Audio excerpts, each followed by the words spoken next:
road as a driver with Oakley Transport. In the land of the free, where no one should go hungry, we need heroes like Gabriel to help keep America fed. CDLA driving professionals. Join Oakley Transport today. Keep America fed. Visit oakleytransport.com or call them today at 1-877-8-TANKER. That's 1-877-8-TANKER. Your home for news, talk, and information. 1040 WHBO Pinellas Park. Tampa Bay's all new News Talk 1040. It's the only way I get news.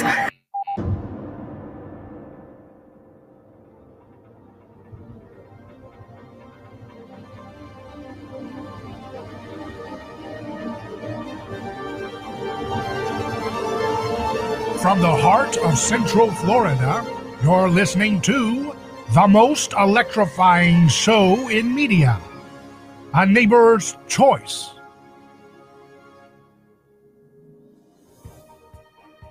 I'm your host, your neighbor, David Gronowski. So glad to be with you across FM and AM, worldwide on our podcast and video stream. We're coming to you live, and that's going to be a great time together because we're going to learn about the news like we always do, like you and I have done together over this time. And we are excited about all the folks who continue to join us in our journey as we learn to take care of things neighbor to neighbor, not relying on the false gods of politics, not relying on the false gods of the state, but rolling up our sleeves and taking care of ourselves, because that's the only thing that's going to solve us. We cannot allow people to teach us dependency. Learn dependency on incompetent people who pretend to have all the answers in politics, but don't really understand anything. They don't understand anything. And so they continue to make a lot of pomp and circumstance because they want us to believe the hype of the politicians and the ideologues. But ultimately, they're out of ammo. They don't have anything to offer the culture. Their media monopoly is falling apart. They ban everybody who disagrees with anything that is not the powerful narrative, the powerful people's narrative for war, for finance, for the economy, for culture. They want folks to be fighting about superfluous issues. They want folks to be thinking it's okay to allow, a blurring of any kind of boundary. And that's supposed to be tolerated as a new normal. But it's not going to work because they don't have a media monopoly anymore. They're losing their grip on controlling the narrative. And who's they? I'm talking about those who worship the state, those who believe might makes right, those who believe that they can get away with doing all kinds of inhumane policies that tear families apart, as long as they couch it with politically correct language. That's the old media paradigm of trying to sell stinky tyranny in the name of victims. Oh, if I use politically correct language like a Kamala Harris or a Joe Biden or their media acolytes, I can get away with locking people up, tearing people apart, tearing families apart, bombing countries around the world for no reason other than avarice and selfishness and an egomaniacal complex to want to rule the world. Low information people say, hey, you know who was the most narcissistic person to ever run for office? Who would that be, right? They'd say Donald Trump. But Donald Trump's narcissism is very superficial in the sense that he may have it, but he wears it on his sleeve. I actually think it's more narcissistic to talk like you're some kind of spokesperson for the oppressed, but go around and try to control the world with regime change. That is the height of egomaniacal narcissism and delusion. That you, sitting in a city in D.C., can map out the destiny of an entire civilization of people in countries like Libya and Syria. And Trump wanted to do some of that a little bit in Iran, where he wanted to meddle in and try to, micromanage their interests on behalf of the foreign policy establishment wing that wanted to go along with that idea. But at the end of the day, we have to realize that narcissism that we're always saying, well, that's what Trump did is actually baked into the mundane policies of so much of the status quo of DC. We have to build a coalition of left and right that transcends the whole game. I saw this exchange on social media in which Dr. Naomi Wolf, who's a feminist, someone who worked with the Clinton administration, she highlighted a blurb from the Post-Millennial where it says, watch, Tucker Carlson responds to President Biden, how dare you tell us who we can spend the 4th of July with? And Dr. Naomi Wolf, who is a Democrat, says, how dare you tell us whom we can spend 4th of July with? We are free people. We are a free people. Absolutely right. And again, why must I retweet conservatives and libertarians in basic freedom? About where is the left? My team. But that's what we need to build, that transpartisan coalition of people on the left and right who say, you're not going to be telling us what to do. You're not going to be telling us when we're allowed to see our family. You're not going to force us into choosing experimental new medicine by force if we want to go on with life. You're not going to be telling us what we're allowed to eat. You're not going to be telling us we can't eat meat like our ancestors have eaten for thousands and thousands and thousands and thousands and thousands and thousands of years. You're not going to monkey with reality itself and force people to have to eat plant goop. People don't want to eat plant goop. They don't want to have Bill Gates' idea of trying to ban meat consumption from wealthy countries in a few years. Nobody's along for that ride. Nobody wants that except for really sad, very desperate, busybody folks who are nursing a lot of envy and resentment about their life. The vast majority of us are happy to contend with the problems that we already have, to deal with our lives, to run our businesses, to take care of our families, to enjoy life as we have it, to take care of our health, to educate ourselves, to learn from history, to take care of our neighbors, to concern ourselves with loving our neighbor as ourselves. That's the stuff that the vast majority of us want. We may not always practice it, but that's the foundation of what's going to make us thrive and succeed together. It's putting away this grievances, this hate, this backwards looking mindset. It's okay to acknowledge the past. It's okay to look at the reality of history. I do that more than anybody else on radio. I talk about anthropology. I go back to archaic prehistory, not just recent history, to learn from the lessons of history and to understand where we're going. But ultimately, we can't stay stuck only looking backwards. We must look backwards, but only to inform us about how we should turn around and look to the future with intentionality. And that's what it means to lead.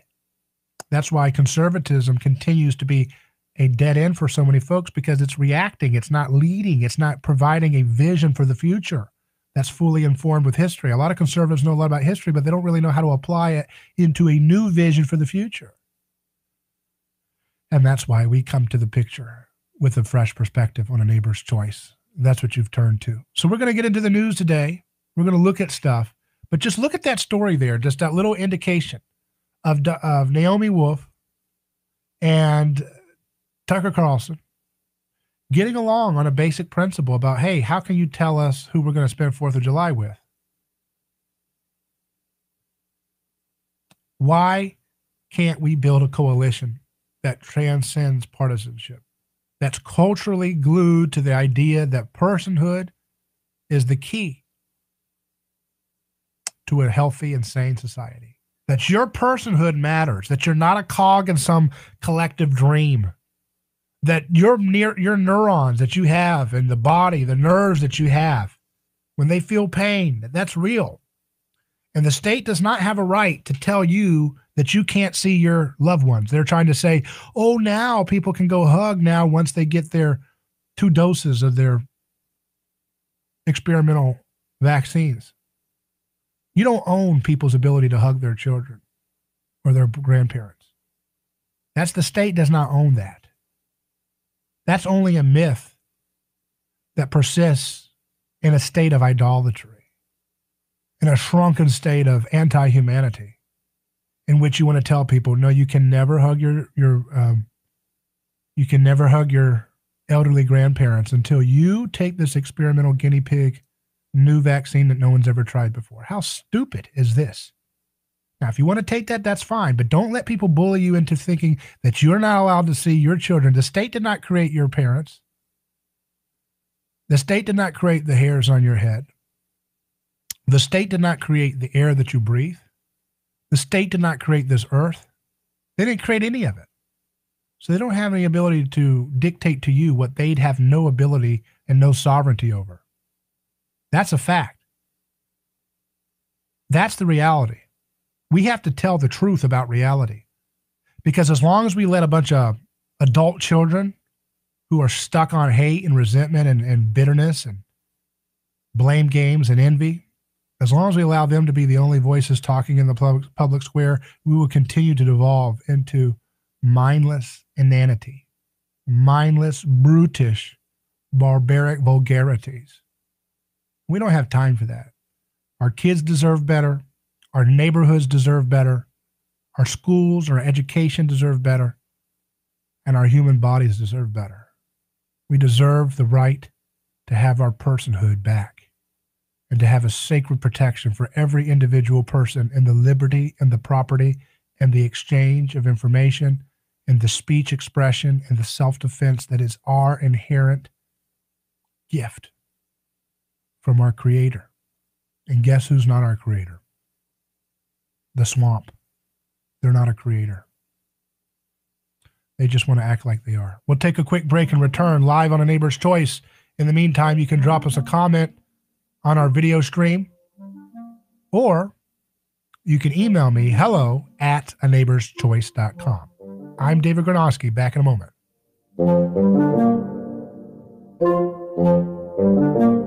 Who is your neighbor? Dave and Wally are team drivers for Oakley Transport. One day, they came across a very serious accident on the highway. Some might pass on by, but Dave and Wally saw there was no time to waste. They jumped into action and saved 2 people's lives with moments to spare. That's the kind of courageous love we need more of today. It reflects the respected culture Oakley Transport develops with their driving professionals. CDLA licensed drivers. Join Oakley Transport today for a rewarding career. Visit oakleytransport.com. That's oakleytransport.com. Hello, this is David Gronowski with A Neighbor's Choice. I've got a mission for you. I'm a big believer in eating family farm-raised, high-quality grass-fed beef. That's why I'm a frequent customer of White Oak Pasture, a 6th-generation beautiful farm in southwest Georgia. Support sustainable, delicious meat of the highest quality. Ask for White Oak Pasture's beef at your local grocery here in Florida, or go to whiteoakpastures.com, and first-time customers get 20% off on purchases with our exclusive coupon code NEIGHBOR. Are you ready to transform your career? Jess Smith was too. She was stuck on a job that was controlling her life, consuming her free time, and offering little opportunity for growing her pay. Then she found FinTech Mortgage Association, and she never looked back. FinTech Mortgage Association makes home lending simple, and they take care of home buyers like family. Using technology to make everyone's life easier, FinTech Mortgage Association equips each of their loan solutions architects with the tools they need to build a career with a schedule they control, a product they can take pride in, and an earning potential that is life-changing. Unleash your true potential. Join FinTech Mortgage Association. Visit finmay.com. That's FINMAE.com. You're in charge now. NMLS ID 1492187. Equal housing lender. Feeling lonely? You don't need to. There are friends in your community looking to be part of your life. Where are they? At your local church, of course. It's time to start getting back together for support, love, and friendship. There's no better place to do that than at your church. Make a plan this Sunday to be at one of the area's welcoming churches. You'll not regret it. The welcoming committee is there every Sunday. See you soon.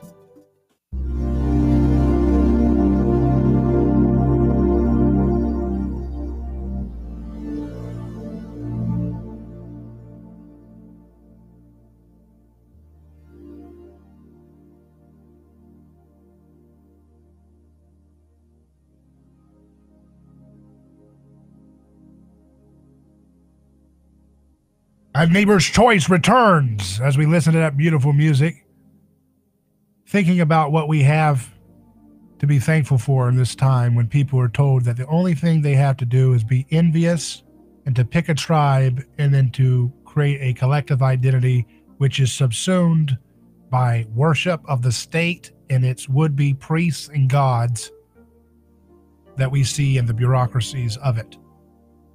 Thomas online says, David Gronowski, a bomb in Gilead, keep firing the heat. I appreciate that, Thomas. Thanks for your comment. We also had Harry say, new listener to A Neighbor's Choice, spreading the word to all who will listen. Well, we appreciate that, Harry, and that's very important. It's important that we continue to see this as a grassroots effort that's not going to be about just passively listening to somebody on the radio tell you what to think, but challenging us together. We will work through how to think about these things. That's the beautiful thing, not telling you, think this team good, this team bad. That's boring. We've had too much of that in our history with media. We need to have something where we learn how to think about things and not just boring old politics. Those are the clowns that we have to deal with, but also things like our health and financial health, different things like that affect our lives. All of it is connected together when we challenge the toxic groupthink that is all around us.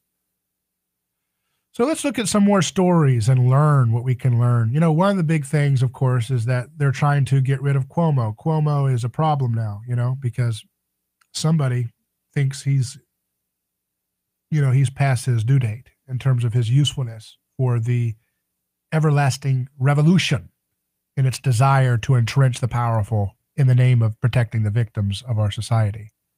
But that Cuomo fella, he doesn't want to go. He's saying, I was looking at the headlines here on Drudge Report. One headline says, Cuomo, I'm not going to resign. That was in CBS. He says, won't bow to cancel culture. Another one, I have not had a sexual relationship that was inappropriate. And meanwhile, in Vanity Fair, how much longer can he hold on? That's what happens. You live by the mob, you die by the mob. You live by that kind of stuff, that nihilistic grasping for power. I don't care what side of the aisle that it's on. It boom, comes right back at you. And that's not how we want to live, right? We don't want to live based on being unprincipled. We have to have principles because that's what matters in life. Not principles for the sake of principles, but principles that are based on what's right and wrong. That's an old-fashioned concept, but it's thoroughly needed right now when nobody knows what's right or wrong, and therefore they make a fool of everything they do. Don't know what to do with their life, don't know what to do with their career, don't know how to find a mate, don't know how to have a family, don't know how to stay out of debt, don't know how to clear the debt once they have it, don't know how to discern news. We are a mess in many ways because we have disregarded the idea that there's a transcendent right and wrong. Everything is subjective. Everything is about my truth, living your truth instead of the truth. The truth is that violence is not okay, that political violence is a problem and mob violence is a problem, and that mob violence is a manifestation of political violence that has become outrageous and unacceptable in the culture, and it spills out into crowd violence in the streets. It's always wrong. But understanding how violence retards our ability to move on and progress and to create technology is essential to understanding why we're in this zero-sum pressure cooker environment in which people feel the only thing they can do to find transcendence is to pick an identity group that they can belong to and then start going to town attacking the other groups that vie for the power with that tribe. That is not the progress that we need.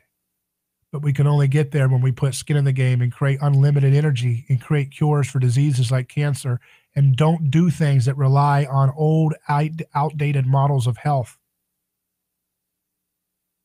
Let me give you an example. Yesterday on yesterday's program, I talked about this story that Politico put out by Josh Rogan, where he chronicled the connection with the Wuhan lab, the WIV Wuhan lab, in their gain of function coronavirus research, and how is the NIH with Dr. Fauci funding this coronavirus research, which is the very thing that all circumstantial evidence points to being the origin of the outbreak. Well, I told you that Facebook banned and blocked me from posting it, and I guess they blocked other people, because here's listener Brad Smith says, wow, Facebook gave me a new warning today.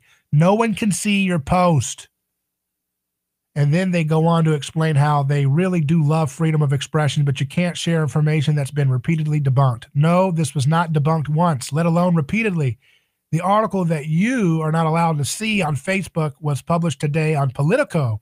It was talking about new information about our diplomats in China who visited the Wuhan lab and then sent warning back to the U.S.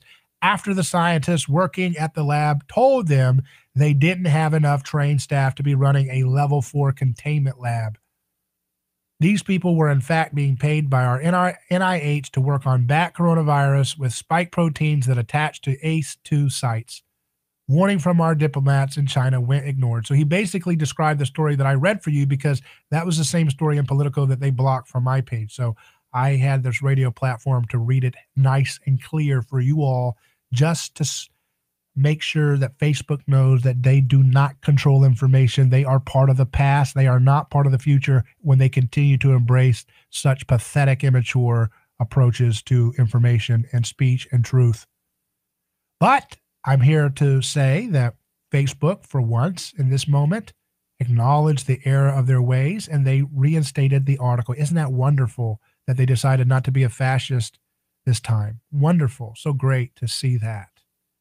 Maybe they're learning from market pressure that you can't be an out-and-out fascist in the way you treat news and information, because it makes you look really ridiculous and stupid very, very fast. They are an afterthought at best, and you have to think of them that way. It's okay. I'm not an absolutist about you can't use this technology, that technology. Look, I build radio platforms. We build podcast platforms for that. We don't have to be dependent on these people. I see a lot of people who are independent, media voices, and they've leveraged their entire brand on Twitter or all these other platforms that can be turned off at a moment's notice. We're not going to do that way. We're not going to do it that way. We don't have to do it that way. We're going to do it decentralized way with multiple media platforms using them in tandem together. So that's good that they reinstated that story. I want to point to this story too, related to the pandemic. This is a story in Denver, CBSLocal.com. It says, for first time since start of pandemic, senior living residents can hug loved ones. State worshipers say. That's what they should say at the end of that title. For the first time since the start of the COVID-19 pandemic, seniors who live in group communities live like assisted living will be able to physically embrace their loved ones. The CDC and CMS approved fully vaccinated seniors in group housing to hug their loved ones. Think about this insanity of this. The CDC, in this press release that CBS local outlet is reporting, has given you permission to hug your senior loved one. You may now hug, you dumb robots. That's what they're saying. You dumb idiots, you can now hug. You stupid sheep, please hug. Now don't hug too long. Get your hands off. You can only hug for 5 seconds. 1,000, 2,000, 3,000, 4,000, 5,000. No more. Get your hands off, you little sheep. That's what the state wants you to think like. That's what they want you to feel. Don't let them get that stupid, stinky idea, that contagious idiocy into your veins. It's ridiculous. You can hug who you want to hug.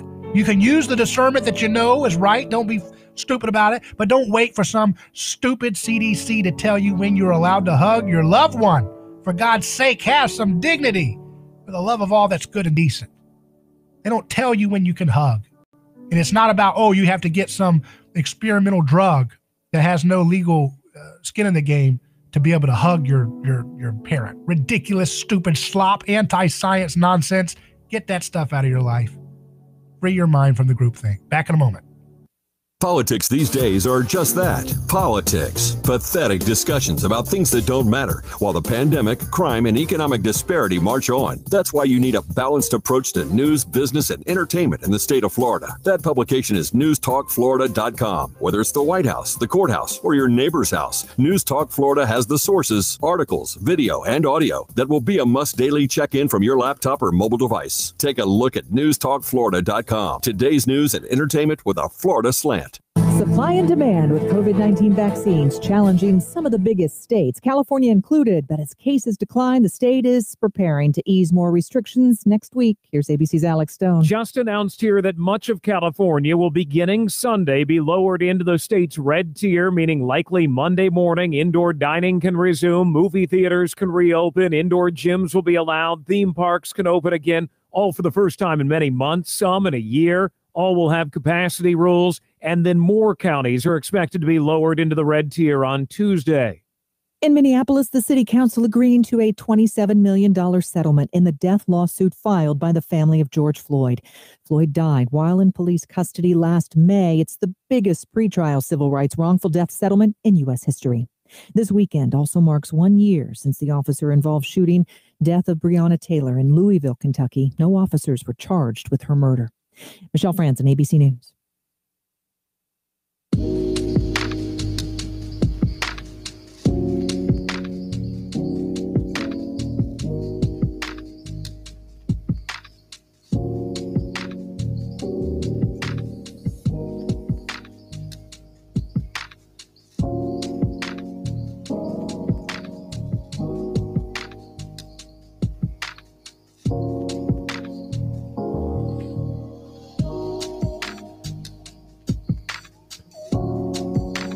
Cuomo's refusal to resign brings to mind Northam's resistance to step down in 2019 after the yearbook blackface photo scandal. And Northam is still in office. Who knows? Cuomo might beat this. That's a comment on our YouTube stream. Another says, do you think the Me Too admissions were launched to distract from the nursing home actions? Why didn't he use the mercy ship to help? That's a good question.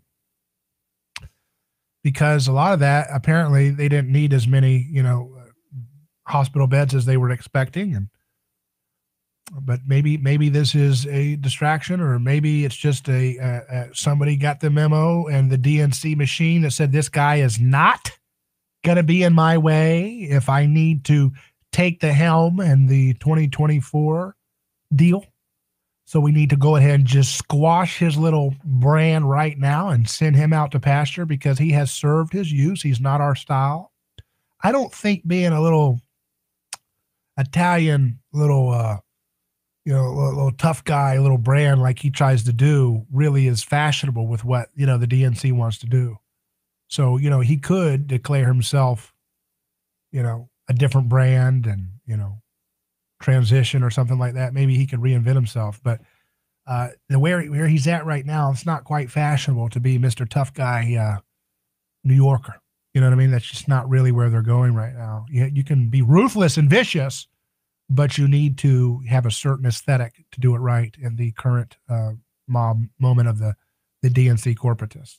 So that's what you're dealing with that side. They need a different aesthetic than what he has to offer. So I think they just have to clear him out. This guy has no use anymore. It was useful for him to be a foil for Trump, but that chapter is over, right? And so they don't need him. What's he good for? Got too much baggage. Go ahead and clear him out. So if you don't clear out the baggage now, right? Yeah, it's clearing the way for Kamala in 2024. I think that's probably the most likely scenario. Is that if you don't clear him out now, if you allow him to gain power, and then he's hot and fresh for 2024.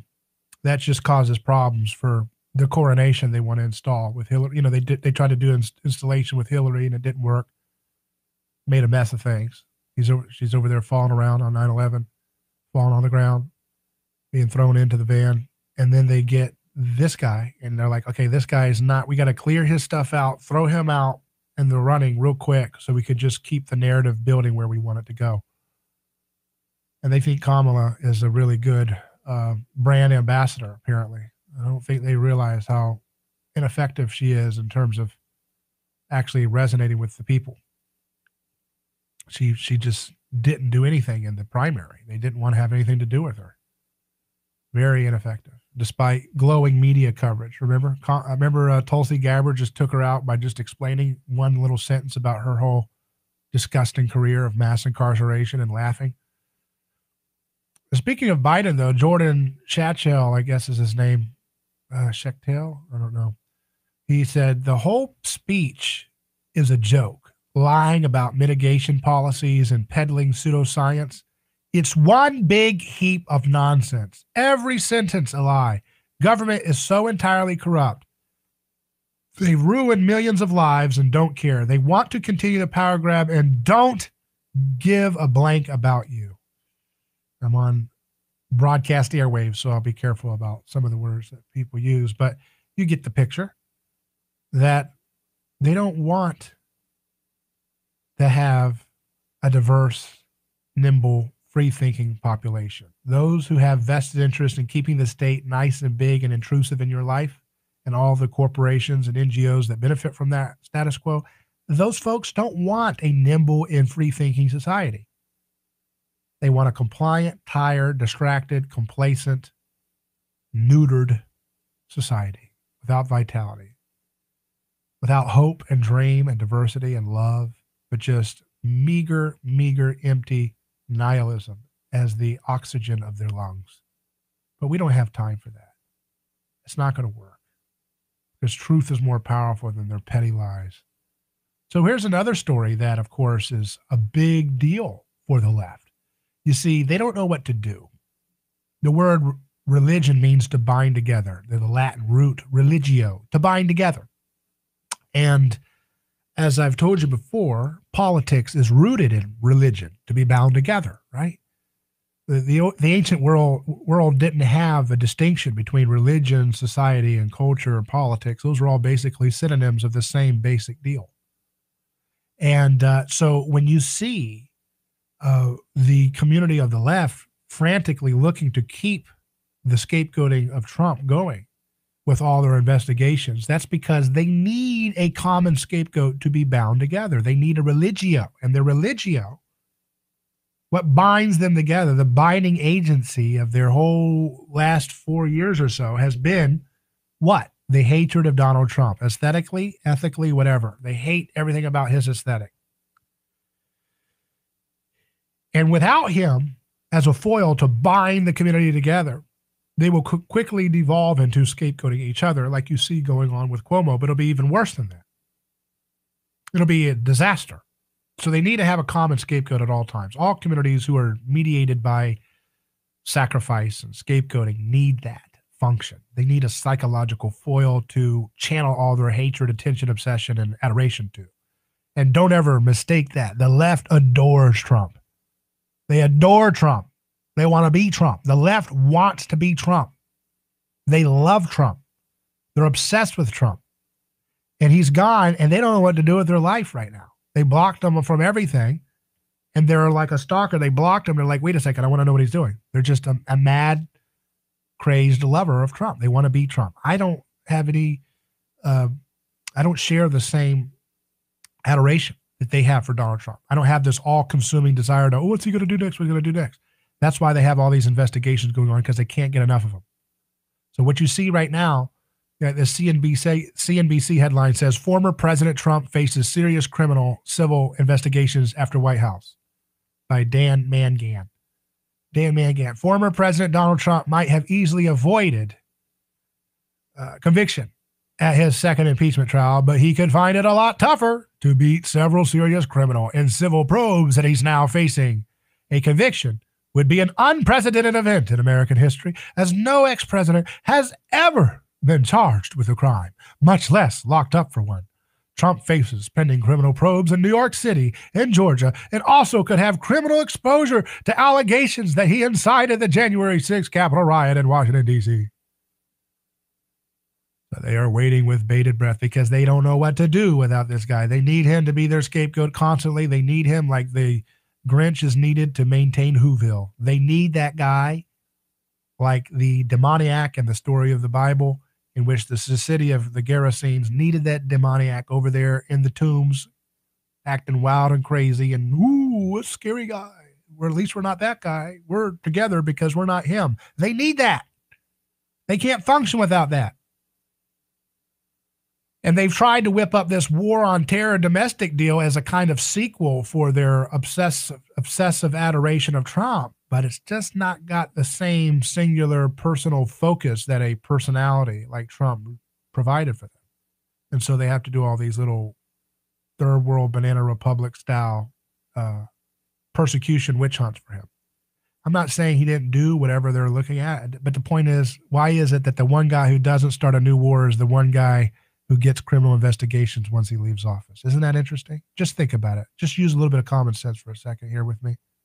The one guy who doesn't start a new war is the one guy who gets the first criminal investigations. Isn't that interesting? You got presidents lying through their teeth about weapons of mass destruction. Nothing. You're good to go. Go ahead and paint dogs all the rest of your life. You got people like Dick Cheney doing what he does. You got people like Barack Obama unleashing a literal modern day slavery in Libya and then blaming it on a video, some BS video when there's a Libyan outbreak of violence over there in Benghazi. You got people doing mass starvation campaigns in Yemen started by Barack Obama. You got Bill Clinton's guys saying it would be totally okay to have 500,000 Iraqi kids die because of sanctions in Iraq in the 90s. No investigations. How many people were killed by those sacred acts of governance? No investigations. No criminal complaints. And the media doesn't even talk about it because they love violence. They love violence. They love war. They love that stuff. And don't say, hey, David, that's a little too far. It's not far enough in calling out what they do. Okay? That's being nice and polite. They do love violence and war. Why are they not condemning Barack Obama's record of slavery that he unleashed in Libya? Why not? Why not? That's what a true media would do. But they don't do that. They love people who start wars. If Donald Trump had started an insurrection chaos in Damascus, he'd be reelected, or they would have done everything they could to give him another reelection. The media would have done everything they could to cover for him as much as they possibly could. You know, if he had done insurrection chaos in Damascus, they would be talking about how wonderful and presidential he became. If he had shut his mouth and not talked about generic drugs like hydroxychloroquine and azithromycin at the height of the pandemic fury and hysteria from the White House sacred office, they could have worked with the guy. But he had too much of a open mouth, blabbered too much. And when you're running a machine that has trillions of dollars at stake and wars that have trillions of dollars at stake, you don't need a guy who runs his mouth too much. You got to run a nice, clean, smooth, well-oiled machine with people who stay on script. Joe Biden can barely read the script, but at least he tries to stay on script as much as possible. You know, he squints at that thing and he reads, "My Americans, I'm happy to be alive." And they say, good. That's exactly the kind of president that the bureaucracy of D.C. loves. They love a guy who can barely finish a sentence without their teleprompter. They love that because that's safe and it keeps the status quo going. The countries they want you to hate are easily hated. The countries they want regime changed are easily regime changed. The countries they want you to send aid to are easily taken care of. And the people groups that you're supposed to hate and have conflict with internally, all that's pushed with a useful little empty puppet like a Joe Biden in their spot. Because the state needs presidents that are PR firms. They're basically, the media is a PR firm, but you think of the presidency as kind of like a PR representative for the corporation of the state. They're not there to be really affecting the real direct policy. They're there to put a brand on it. They're there to sell the public on the status quo that both parties participate in. That's the real job. It's like a mayor. It's supposed to be it's a symbol. And so presidents are all about who is the best symbol for selling the status quo of whatever we need to do now for the benefit of the state and its crony capitalist buddies. That's the role of the presidency. It's a ceremonial position that, yeah, the executive branch has a lot of power that's beyond the scope of what the Constitution imagined, but the actual president, I mean, you remember the reports Every time Trump would try to pull a few troops out of Afghanistan, the New York Times would come out and say, oh, look what he's doing. Look what they found over here. Cash was found around. That must be Russians. Therefore, what a coward if he pulls out. The same New York Times that says that they're talking about the 1619 Project, talking about systemic oppression of people of color. Every time Donald Trump tried to stop doing occupation of people of color in Afghanistan, they would come out with a hit piece saying, no, you don't. You keep occupying those people. That's the reality of your grand, glorious 1619 Project. Every time they have a chance to make a difference, all they do is sell people on oppressing people, including people of color in countries all over the world. That's the grand glory of the New York Times and their little crowd. Never do they step up when history calls them to tell the truth to the powerful. No, they just say, oh yeah, keep staying over there. Run stories, anonymous, no validation of the facts, just blabber straight from people who want to be in those countries forever. So that's what we're facing with, a deceived, deluded media class that has no problem carrying water for bloody, unnecessary wars, unconstitutional foreign aid, fake managed trade deals, garbage regulatory capture of our markets and our vitality and our products. Our innovation is stifled. And they kind of like it that way because guess what? All the people who are stifling the innovation are the corporatists who have written the regulations that keep this economy in the situation that it's in. But that's okay. That's the problem. The solution is what we talk about on this show. Staying out of debt. Declare bankruptcy if you have personal debt that's up to a certain point. You don't need that. Just declare bankruptcy. Other programs would tell you to pay that stuff off for years, but guess what? It was printed out of thin air, and it should be treated out of thin air by declaring bankruptcy if you have personal debt. Just stay out of that stuff. Why put yourself through a headache if you've got a certain level of debt that you shouldn't have gotten into? The Federal Reserve gets money created out of thin air and given to their buddies. They get fractional reserve banking. They get to loan out $10 for every dollar that they actually have on reserve, plus they get an interest rate that you don't get to have. Now, why do you have to be told that you're somehow immoral if you don't pay off that debt that was created out of funny money?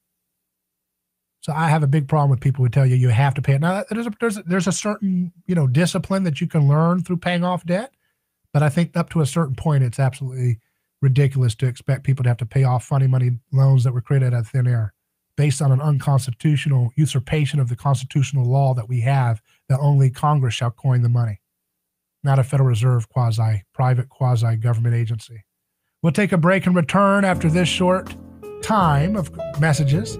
Email me hello@aneighborschoice.com. That's hello@aneighborschoice.com. Back in a second.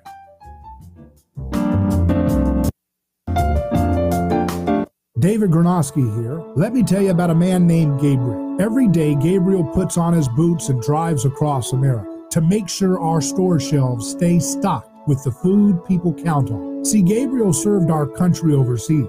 He knows that America stands for freedom, quality, and caring for others the way we would like to be treated. That's why when Gabriel saw food shelves getting low during the pandemic, he hit the road as a driver with Oakley Transport. In the land of the free, where no one should go hungry, we need heroes like Gabriel to help keep America fed. CDLA driving professionals. Join Oakley Transport today. Keep America fed. Visit oakleytransport.com or call them today at 1-877-8-TANKER. That's 1-877-8-TANKER. Hello, this is David Gronowski with A Neighbor's Choice. I've got a mission for you. I'm a big believer in eating family farm-raised, high-quality grass-fed beef. That's why I'm a frequent customer of White Oak Pasture, a 6th-generation beautiful farm in Southwest Georgia. Support sustainable, delicious meat of the highest quality. Ask for White Oak Pasture's beef at your local grocery here in Florida, or go to whiteoakpastures.com, and first-time customers get 20% off on purchases with our exclusive coupon code NEIGHBOR. Are you ready to transform your career? Jess Smith was too. She was stuck in a job that was controlling her life, consuming her free time, and offering little opportunity for growing her pay. Then she found FinTech Mortgage Association, and she never looked back. FinTech Mortgage Association makes home lending simple, and they take care of home buyers like family. Using technology to make everyone's life easier, FinTech Mortgage Association equips each of their loan solutions architects with the tools they need to build a career with a schedule they control, a product they can take pride in, and an earning potential that is life-changing. Unleash your true potential. Join FinTech Mortgage Association. Visit finmay.com. That's FINMAE.com. You're in charge now. NMLS ID 1492187. Equal housing lender.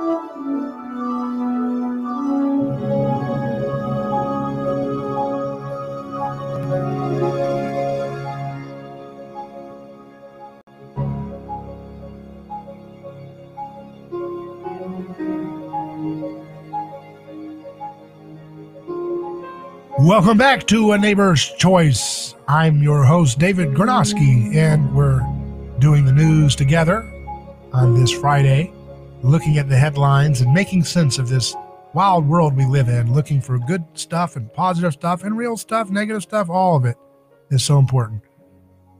Reed says online on our YouTube comment stream, war profiteers going after Donald Trump do racket protection through 2028. And you know, I do think that it's one of those things where it's not going to do what they want. If they arrest Donald Trump, the first president to be elected who wasn't a, person who is part of politician, political office or general, and the first president who, in a long time didn't start a new war. Didn't do enough to end them, but he didn't start a new war. And we learned later that, of course, folks who were told that were bragging openly in the military that he told us to move troops out of Syria, and we said we did, but we actually kept them in and all this stuff. It's like, it shows you that a presidency doesn't have real power, does it? The executive branch does. The presidency really isn't itself an effectual institution, apparently. At least it's not what it's advertised as to us in elections. Otherwise, how come those troops didn't come home when he said he wanted them home by Christmas, right? And of course, you can just say, well, it's just a politician not living up to their dreams. But I think, as you can see, a lot of politicians have a lot of beliefs. And when they get into the real world of the actual governance of things, they realize that there's a lot of bureaucracy that's really actually the ones making the things happen and not happen. So it'll be interesting to see the fallout of that. But if they try to arrest this guy, the first guy not to start a war in a long time in the presidency, and the first guy that's been elected who wasn't a politician or a general, it's going to discredit the uniparty establishment more than it's ever been discredited before. It's going to backfire again. Because you have to understand, this is where I'm going to get into some anthropology for a moment. It's so important to understand this stuff. Is that when Jesus said, the first shall be last and the last shall be first. But when he also said that the stone that the builders rejected has become the cornerstone, meaning that which has been expelled by the collective is now the cornerstone of a new way of doing culture. And what that means is that the more an in crowd tries to expel someone, it doesn't mean that the person being expelled is innocent or the good guy. That's how low resolution binary thinkers would jump to that conclusion. But you and I, we understand that just because someone's a scapegoat doesn't mean that they're a saint. Okay? It just means that they're being used as a kind of vessel for collective purging by a group like your establishment in DC. And the more they try to double down on expelling and purging Donald Trump and his supporters, the more it's going to discredit them forever in history. Like they're going to rapidly lose credibility faster than they can possibly imagine. But people who are obsessed with power and are insecure and ignorant about how to deal with it, they don't think about stuff like that. They're just in the moment reacting. Oh my goodness, get rid of him. He's too powerful. He's too much of a loose cannon. We can't have this guy talking the way he does. All this little stuff. Trying to push him out and to discredit and purge. And if they indict him too, and again, I'm not saying whether he's guilty or something or not. My point is, if they do that, you think Clinton didn't do anything illegal? It'd be the dumbest person in the world to believe that Bill Clinton didn't do anything criminal in his entire life. That shady, creepy weirdo with his Jeffrey Epstein buddies and all this nonsense. This guy didn't do nothing. Okay. You know, you'd have to be the dumbest person in the world. Hillary Clinton, these guys, nothing ever sticks on these guys. But the one guy who got open in criminal investigations is the one guy didn't start a war, first guy to actually do anything to nominally touch the criminal justice system. And number three, that's a guy who was talking about generic drugs in the time of the height of a pandemic. Number four, he's a guy that wasn't elected from their establishment, political and military background. And so if that's the guy, I mean, even if he's guilty of the things, just the visual, the aesthetic of it, the stone that the builders rejected has become the cornerstone. That means whoever is seen as the expelled one is the one who would get the power. And so if the more Donald Trump, these people are dumb. If they understood, you know, these people in the establishment, if they understood what I'm talking about, they could have power a lot more easier, right? But they're too stupid and they're too desperate to cling on to their power to understand what they're doing to discredit the cultural legitimacy of the way they act. That the whole world is looking at these people saying, okay, yeah, Trump probably did stuff, but you're telling me Clinton didn't do anything? You're telling me Barack Obama didn't do anything? But the one guy who doesn't start a war with you, status, he's a status too, but the one guy who doesn't do a new war, and is not elected from being a politician or a general, that's the guy. That's the first guy that gets indicted after being a president. Come on, you guys are jumping the sharks, you stupid people. If you want to have power, you don't do it that way, you dum-dums. But these people in this establishment, they're clueless about this kind of stuff. All they have going for them is their sycophantic worshiping media. That's the only thing, and that thing is losing its power every day. They tried to turn that stupid, ridiculous, hateful riot thing into this armed insurrection, and they said they didn't even find, one gun, and was it used or wielded at anybody? There was nothing there. It was a bunch of stupid people making an absolute clown violent show. And it was nothing about some kind of planned revolution. That would be the dumbest planned revolution you could imagine. Nobody had guns or anything like that. Just one, I think it was one person, right?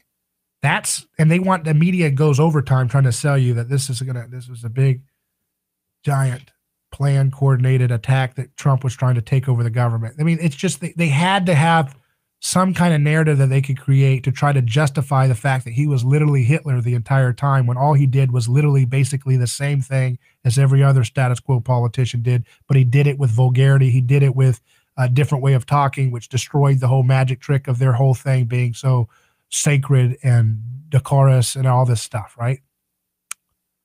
That's what it's all about. It's the aesthetic of Trump that they had to purge. But the more they try to purge it, the more it's going to destroy their legitimacy on the world stage. No one's going to buy their preening about, oh, we don't do the things that China does. We don't do what Russia does, criminalizing our political opposition. Oh, yeah. You go do that, you're saying lights out completely to their establishment power. It's so dumb. It's so obvious to anybody who understands anthropology and human history.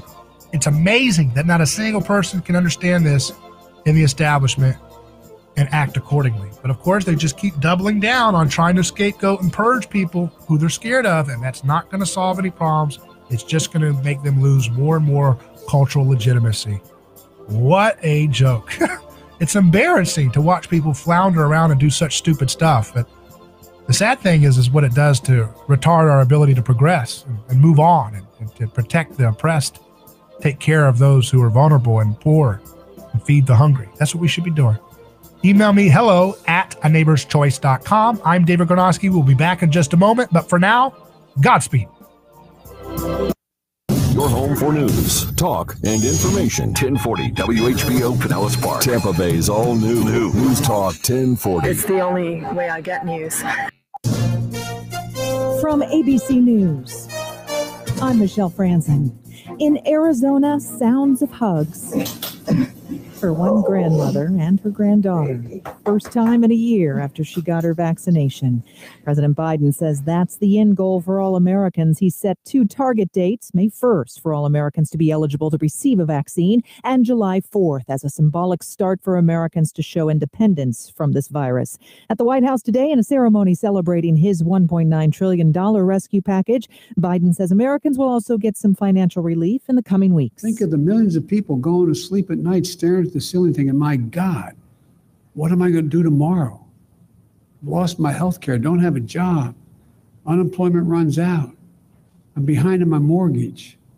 What are we going to do? Next week, the president will tour several states. Investigations over sexual assault allegations leading to growing calls for New York's Governor Andrew Cuomo to resign. In a telephone call with reporters, Governor Cuomo left no doubt. I'm not going to resign. A dozen members of the New York congressional delegation said he should. Cuomo called them reckless. The people of New York should not have confidence in a politician who takes a position without knowing any facts or substance. Cuomo said he did not do what has been alleged by multiple women and insisted he has never had a sexual relationship that was inappropriate. Aaron Katursky, ABC News, New York. A historic settlement out of Minneapolis today. The city council agreeing to a $27 million settlement in the death lawsuit filed by the family of George Floyd. Floyd died while in police custody last May. Floyd family attorney Ben Crump. It was one of the most egregious and shocking documentations of an American citizen being tortured to death by a police officer. You're listening to ABC News. Paid for by Asset Marketing Services, LLC. Have you heard? A secret hoard of 1882 Morgan silver dollars has been found. These gorgeous 1882 old Morgans are as bright and shiny as the day they were struck, and less than 160 of these coins are available. Coin experts are calling the Great Southern Treasury Hoard an incredible opportunity. Just call govmint.com at 1-800-509-6468, and you're guaranteed a mint condition 1882 Morgan silver dollar, featuring the iconic O Mint mark of the New Orleans Mint. These 139-year-old coins were found in sealed bags that have been untouched since 1882. That makes these unopened bags of Morgan silver dollars extremely rare. To learn more, call 1-800-509-6468. Call now and you'll receive a free American Coin Collector's Bonus Package, a $10 value, free with every order. Call 1-800-509-6468 now to secure your 1882 old Morgan silver dollar coins before they sell out. That's 1-800-509-6468. The U.S. and other countries may be seeing a drop in coronavirus cases, but in Brazil, with more than 270,000 deaths, the situation keeps getting worse. For the first time, Brazil is now averaging over 2,000 deaths a day, and the health system is starting to buckle under the strain. The World Health Organization says more than 96% of all ICU beds in the country are occupied, and that Brazil is experiencing not just an increase in cases, but also an acute illness and a significant uptick in case fatality rates. Experts say the highly transmissible Brazilian variant is now circulating widely, and major cities like Brasilia and Sao Paulo have gone into lockdown. Claire Bauer, ABC News, Rio de Janeiro, Brazil. $1 billion plus jackpot for a Michigan lottery group. Split 4 ways among the Wolverine FLL Lottery Club members, and after taxes, each member will pocket just under $140 million. The club's lawyer, Kurt Panosis, on a YouTube video. I believe that they're going to do some great things. The Lottery Club members looking to pay it forward after the supermarket where they bought the winning ticket donated its bonus. They were very touched by how Kroger gave up some of their funds to the food bank. Panosa says the winners are also hoping to donate to education and create scholarships in Southeast Michigan. Dave Packer, ABC News. Word today that J-Rod and J-Lo could be a thing in the past. The New York Post, page 6, reporting Jennifer Lopez and Alex Rodriguez have called off their 2-year engagement. This is ABC News. Are you more than $10,000 in debt? Feel like you're on a never-ending treadmill, staying in one place and never getting ahead with those minimum payments? You feel like there's no way out? Don't let the credit card companies bully you anymore. There are programs in place to help you get free of your debt, and you don't have to pay the entire amount you owe. The program at Total Financial Freedom can help you get debt-free in months instead of decades. Call Total Financial now at 800-533-6605. That's 800-533-6605. Michelle Franzen, ABC News. Who is your neighbor? Dave and Wally are team drivers for Oakley Transport. One day, they came across a very serious accident on the highway. Some might pass on by, but Dave and Wally saw there was no time to waste. They jumped into action and saved 2 people's lives with moments to spare. That's the kind of courageous love we need more of today. It reflects the respected culture Oakley Transport develops with their driving professionals. CDLA licensed drivers. Join Oakley Transport today for a rewarding career. Visit oakleytransport.com. That's oakleytransport.com.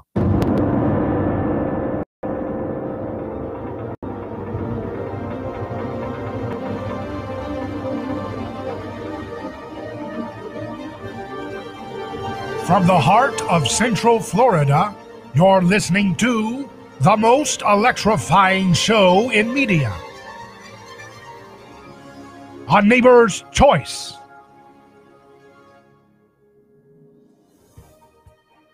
And I'm your host, your neighbor, David Gornosky. Welcome back to the program. If you're listening just now, this is the second hour of our broadcast.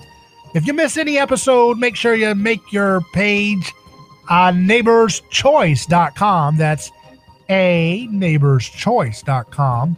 Don't forget the A. It's very important. I don't like the ring Neighbor's Choice. That doesn't sound flow, but on Neighbor's Choice sounds great for what we're all about.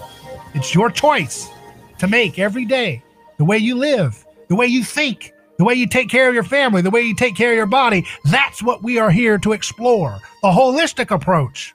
We're not going to be doing the same stupid stuff. Left versus right. This politician said that. That's boring. We have to equip ourselves with the knowledge and wisdom and joy. You know, we need joy. We have to have joy. We can't have hatred and bitterness. We're tired of that stuff. It's boring. Tearing us apart, Lisa. We can't have that. We have to have something that is guided by joy, love, mercy, not sacrifice. You know, the left, they talk a big game about how they're all about love, but boy, do they love sacrifice. They sacrificed how many people? How many innocent human beings were sacrificed in prison cages to get Joe Biden in the White House through his career? What a record of carnage. What a path of carnage and destitution. How many people sacrificed overseas? Soldiers and those abroad. To get Joseph R. Biden in that little White House. That little desperate guy wants to put on that ring just like who? Gollum. Remember Gollum, that character from the Lord of the Rings? My precious. Joe Biden, Gollum. Looking like a shriveled up Gollum when he gets into that White House. That's what it looks like when you sell out your soul. For what? Just to be a ceremonial head of a failed ideology of centralized planning. It's embarrassing. That's your grand glory. How fleeting, how sad, how embarrassing that that's what they think is powerful and beautiful. They have no idea. Power is made perfect in weakness, not false grandiosity. The media wants you to believe that Joseph R. Biden can save you. He can't save his own self. He can't save his own ideology. It's failing. They can't run your life for you. You own your body. You own your mind. And it's your job to use that awesome power in majestic and beautiful ways. Don't let them rob you of your dignity by allowing them to draw you into their stupid statist worship. Worshiping the state. Being owned by fear. Letting the CDC tell you you can hug your own grandmother. How dare they, those pathetic people. They know not what they do. Father, forgive them. They don't know what they're doing. BL says their motto is America last and one world order. It's what we're up against. No, actually, Jesus created the new world order. There's a different kind of thing. You got that old world order, which is what they used to call, George H.W. Bush. Read my lips. No new world order. No, that's not it. What did he say? But he's the one that coined that term, new world order, which is all about, going to war to protect Margaret Thatcher's interests in Iraq, like he did with the Desert Storm, right? That's what they call a new world order. But that's an old world order. It's a failing, stinky order. Just because they put the word new in it doesn't mean it's new. It's actually old. The new world order is the personhood revolution that Jesus inaugurated into history by saying that God desires mercy, not sacrifice.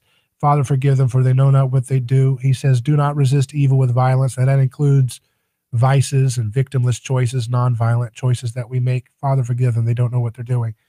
God desires mercy, not sacrifice. The first shall be last. The last shall be first.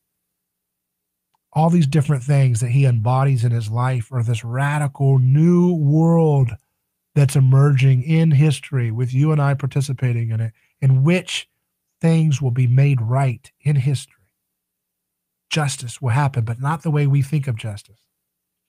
Not through top-down coercion, but through nonviolent taking up our cross and loving our neighbor, sacrificing our fear for our neighbor's freedoms versus sacrificing our neighbor. The state and the modern woke left, they want to get us to sacrifice our neighbor. But that's not what's going to solve the world's problems. What's going to solve the world's problems is sacrificing our fear. Sacrificing the fear that we have for our neighbors having freedom. Oh, if I let that guy own a gun, he might be violent.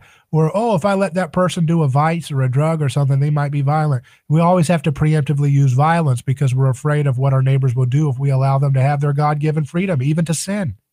But we don't have that right. We're not to be gods. We're not to play gods because that's not even how God acts. So that vision of trying to manipulate and control our neighbors' choices through the nanny state is an illusion that even God totally doesn't even have anything to do with.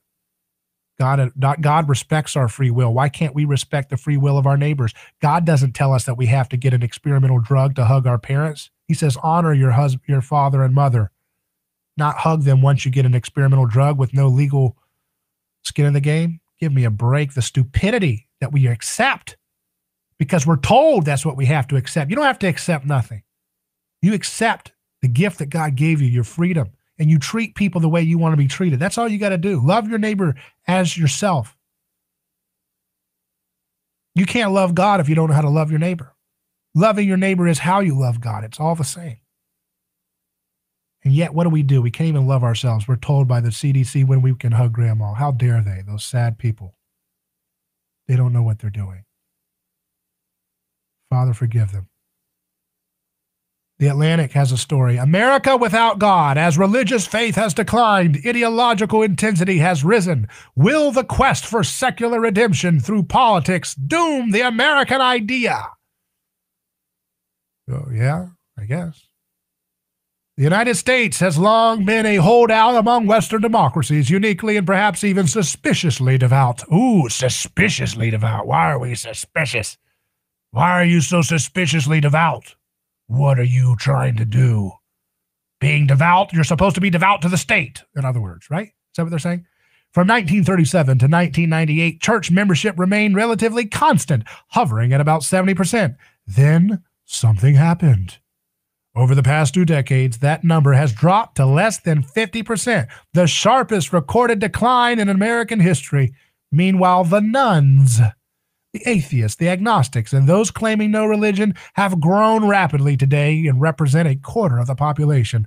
But if secularists hoped that declining religiosity would make for more rational politics, drained of faiths and flaming passions, they are likely disappointed. As Christianity's hold, in particular, has weakened, ideological intensity and fragmentation have risen.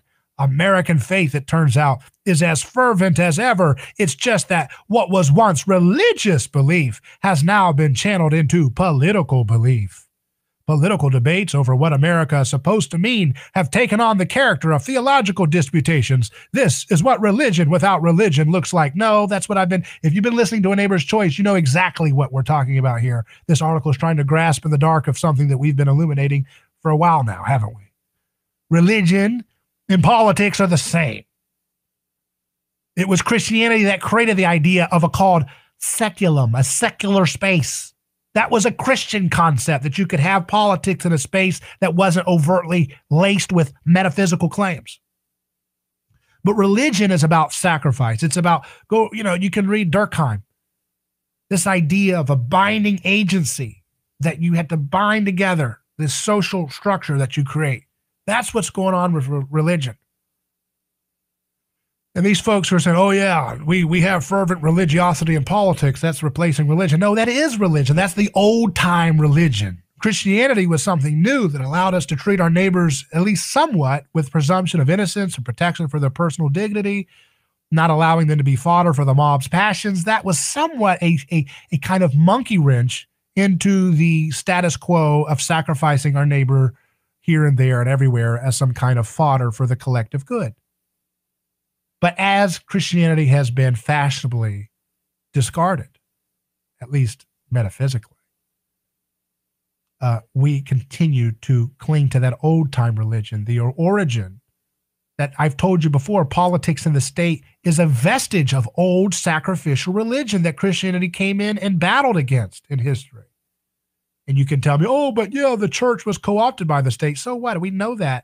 The point is, it doesn't happen overnight.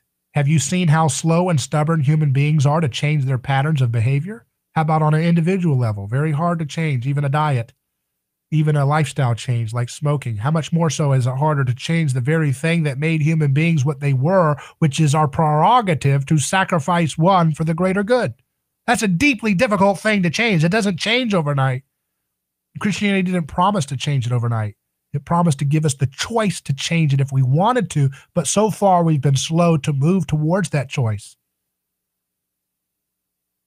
So that's where we're at today. And this little story in the Atlantic is trying to grasp in the dark what you and I understand, because we've been explaining this together and talking about this together for some time on our program.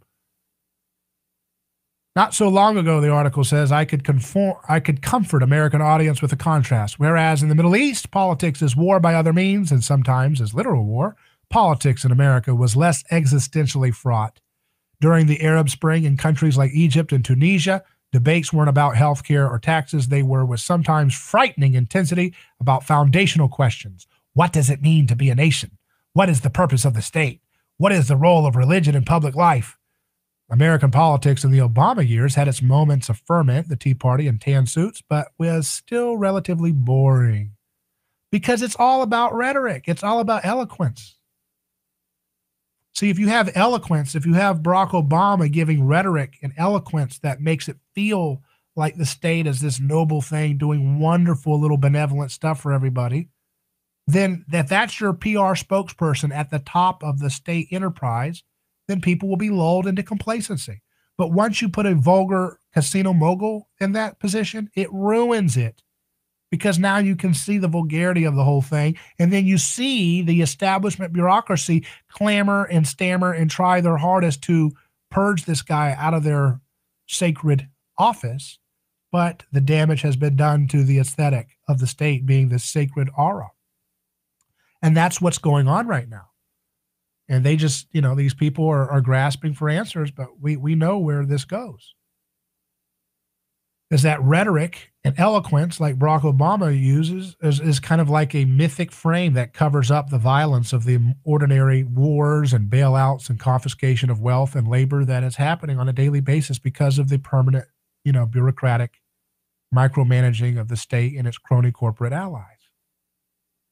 And so Trump kind of revealed it. His vulgarity at the top of a vulgar enterprise that was sold to us as sacred reveals underneath it all to be a very vulgar deal, right? You put a vulgar representative at the top of a vulgar enterprise that pretends to be dignified and sacred, and what does it do? It allows you to see the vulgarity underneath it all. That's what's happened. So this story is trying to grasp at something, but At the same time, it's a paradox, right? Because as we have moved away from it being fashionable to accept the metaphysical claims of Christianity, Jesus is more popular than ever. Why do you think Jordan Peterson, the psychologist from Canada, became the most famous, public intellectual from Canada in the world, overnight? Because he was trying to explain the significance of Jesus in the Bible in a secular context, and it brought people out, young people, energy like you've never seen. Millions of copies sold. I've been to some of his speeches that he was doing before he had his decline in health, and people were dressed up like they were going to church on a Saturday night to listen to a man speak at a sold-out arena about Jesus and Isaac and Abraham and all these stories, try to understand some of the stuff that I explained to you. Because this is the hottest thing ever. It's the most relevant thing ever. The story of Jesus is the fishbowl we're swimming in. Whether you're secular or atheist or whatever you are, you got to go through that story to understand where we're at today. Now, I don't know what the rest of this Atlantic story is, but at least they're trying to grope in the right direction, I guess, grasping in the dark, looking for some understanding of where we're headed. We'll continue after a short break. You're listening to A Neighbor's Choice. Email me hello@aneighborschoice.com or drop us a comment on our YouTube live stream. We'll be back with more in just a moment.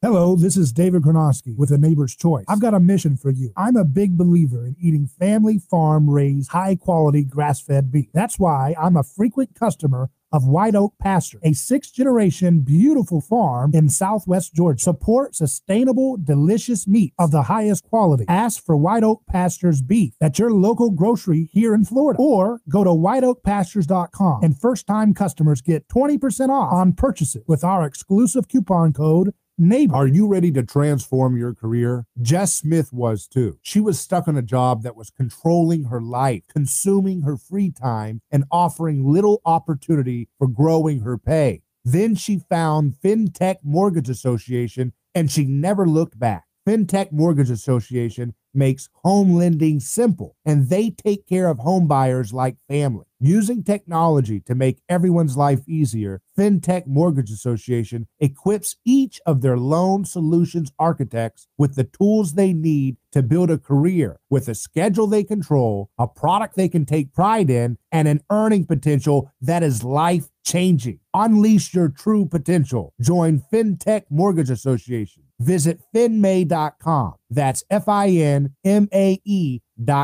You're in charge now. NMLS ID 1492187. Equal housing lender. A lawsuit is not something that anyone looks forward to. It's a stressful process. There are attorneys in Tampa Bay that keep clients well informed, creating less stress. That law firm is Catania. Personal injury law is defended with full disclosure. There is no guessing game. If it's an auto accident, medical malpractice, nursing home negligence, unsafe working conditions, or motorcycle accidents, the law firm of Catania will handle the process worry-free from start to finish. Many victims don't realize they have a claim for the loss until they talk to Catania. They only represent private individuals and treat every case as if it's going to trial. Putting families first is more than just a slogan. It's their way of practicing law. It's a commitment to you. Remember, they don't get paid if you don't get paid. So go to Catania.com. Over 28 years in practice. Catania, personal injury, auto, and motorcycle accident attorneys. Catania, putting families first. Office Tampa. Not attorney spokeswoman.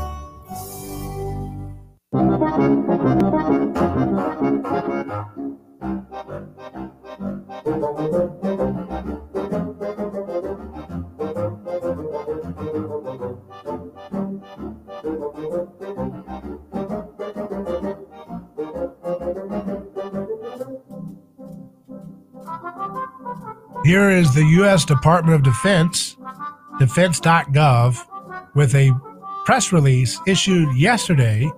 Press Secretary smites Fox host that dissed diversity in the U.S. military. Oh my goodness. Smiting a media member? That's pretty aggressive language there. My goodness there. You would think that would be kind of beneath the station of the Pentagon itself to talk about smiting. That's an old word you haven't heard since the King James Bible, right? Strike, it means in literary to strike with a firm blow. It also means be strongly attracted to someone or something. Are they strongly attracted to Tucker Carlson? I don't know. It's a noun. It means a heavy blow or stroke with a weapon or the hand. My goodness. That's pretty strong language. I mean, the United States is the country where our military is designed to spread democracy, to allow Afghanistan and to allow other countries to get their act together and learn how to vote the way we do and to respect the press. We're not the kind of country that talks about smiting media. I mean, my goodness. Can you believe that? That's so unbecoming. Smiting a news reporter or a talk show host? The article from the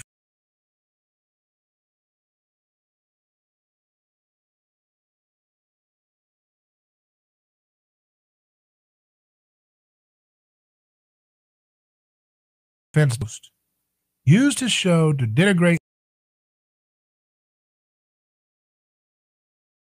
up to the U.S. military because it does not allow women to serve in the percentage the United States does. Kirby addressed the insults to the entire U.S. military straight on. I want to be very clear right up front that the diversity of our military is one of our greatest strengths, he said. I've seen it for myself in long months at sea and in the combat waged by our troops in Iraq and Afghanistan. I've seen it up on Capitol Hill just this past month, and I see it every day here right at the Pentagon. Kirby shared a personal note. One of the best decisions I ever made was becoming a Navy spouse myself, married to a terrific young naval officer who gave birth to our first child and then went right back to work doing civil engineering for an Air Force base in Jacksonville, he said.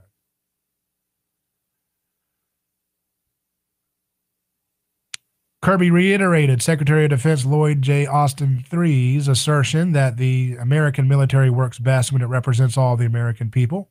This is more than just having token minorities, but having the moral courage to include other perspectives and ideas into our decision-making, perspectives that, as the Secretary himself noted Monday, are based on lived experience, Kirby said.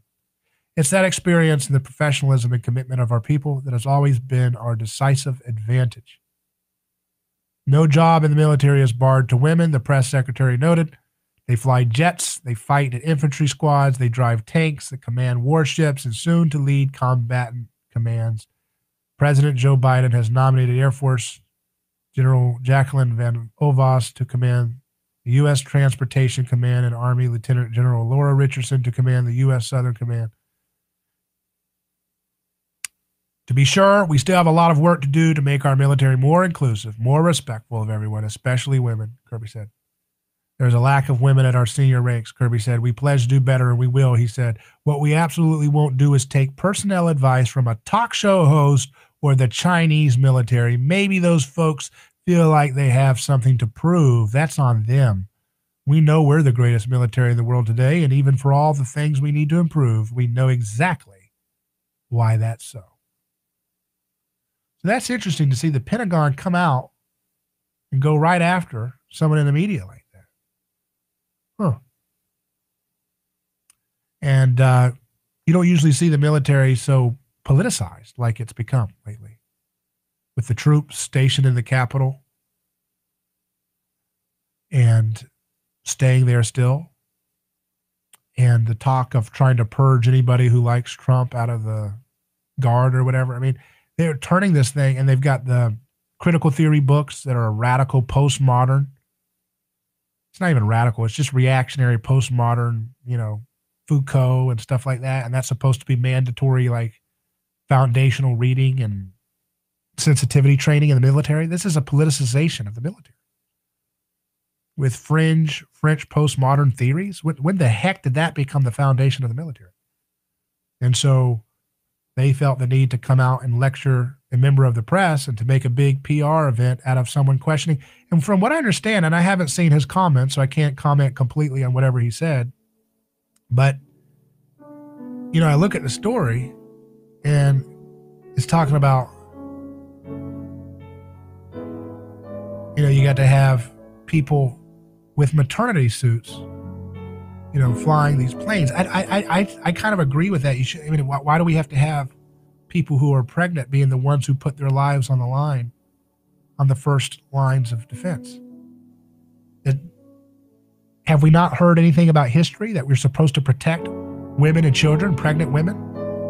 Isn't that why the Titanic, the men were supposed to stay on the boat so that women and children, especially pregnant women, could be protected from the ravages of an icy sea?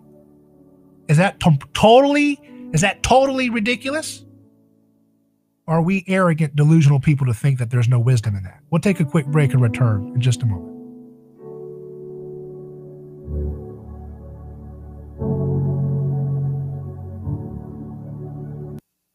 Ronald Reagan would turn over in his grave if he saw what's going on today. Crazy things are happening. You cannot be afraid. You've got to stand up for what you believe is right. But one thing is for sure. You can't trust anybody. For talk, news, and information, you can count on us. Enough is enough. I almost blew a gasket. Good for the country. I know what I'm talking about. A lot of wackos out there. Your connection to talk about it. The all-new News Talk 1040, WHBO. The city of Minneapolis agrees to pay $27 million to settle a civil lawsuit from George Floyd's family over the black man's death in police custody. On behalf of George Floyd's family, we applaud this responsible city leadership. Floyd's family attorney, civil rights lawyer Ben Crump. 7 jurors have been selected so far in the murder trial of the white former officer Derek Chauvin, who's charged with Floyd's death. California has administered 2 million COVID shots to people in vulnerable, low-income zip codes. Los Angeles County, the nation's most populous with 10 million, says it'll allow museums, gyms, movie theaters, and restaurants to open indoors at limited capacity Monday. New York Governor Andrew Cuomo repeating that he'll not step down amid sexual harassment allegations. I did not do what has been alleged, period. Cuomo condemning fellow Democrats calling for his resignation as reckless and dangerous. Chuck Sievertson, ABC News.